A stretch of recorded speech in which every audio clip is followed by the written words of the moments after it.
All Nintendo video games are rated by the Entertainment Software Ratings Board and carry one of the following age-appropriate ratings. For additional information on game ratings, visit the ESRB at esrb.com.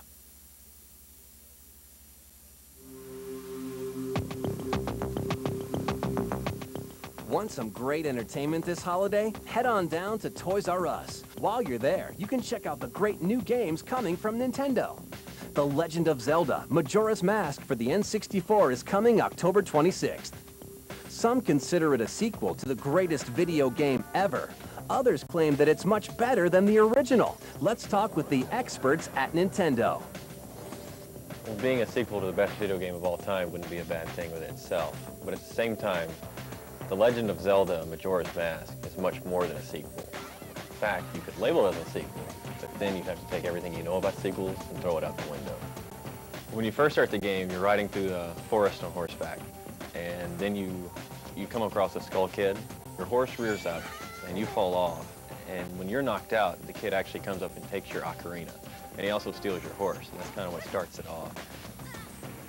You got 72 hours to save the Earth. Link has to unravel the mystery of Majora's Mask within 72 hours, or else the moon will crash into the Earth. And if you can't solve the mystery within 72 hours, game over. There's 24 different masks in this game. If you take the Goron mask and you put it on, then you have the ability to turn into a Goron. You actually see him go through a transformation, and then he's a Goron, and you're able to do things you weren't normally able to do. You turn into a rolling Goron, and that's the only way to cross some parts of the game. If you get a Zora mask, instead of just kind of swimming on top of the water, you can actually put the Zora mask on and you have the ability to walk underwater. You can swim extremely fast underwater. So there's a whole bunch to do under the water.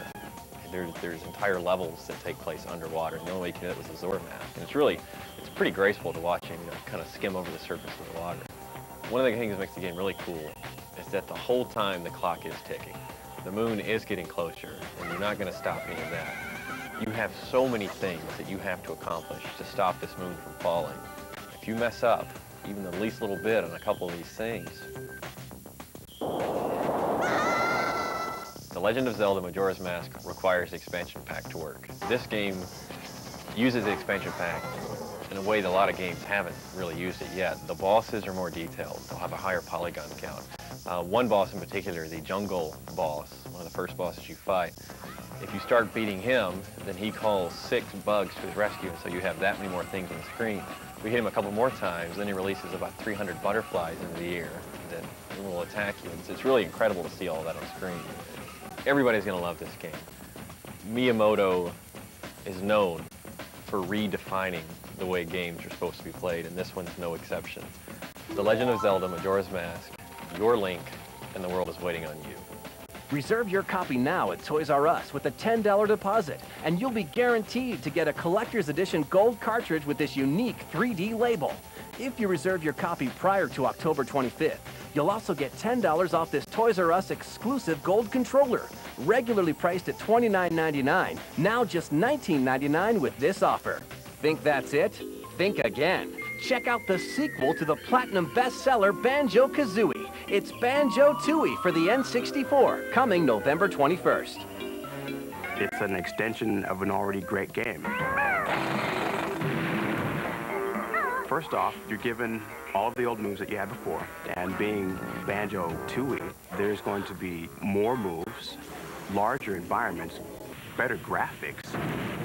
One of the coolest new team moves they have is a level where Banjo whips her out like a shotgun, and it goes immediately into first-person view, and that's how you do the entire level. In the first game, you could shoot blue eggs. In Tooie, you have all these different color eggs. The humor is definitely carrying over from the first game.